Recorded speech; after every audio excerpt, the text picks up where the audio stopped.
Brief update tonight on the his and miss engine restoration. Here's my electrolysis vat. See all the rust floating to the top.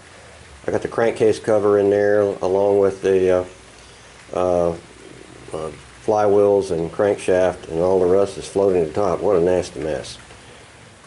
One of the interesting challenges about doing something you've never done before is identifying parts so that we have the right nomenclature on the items that we're working on, because I like to be somewhat accurate.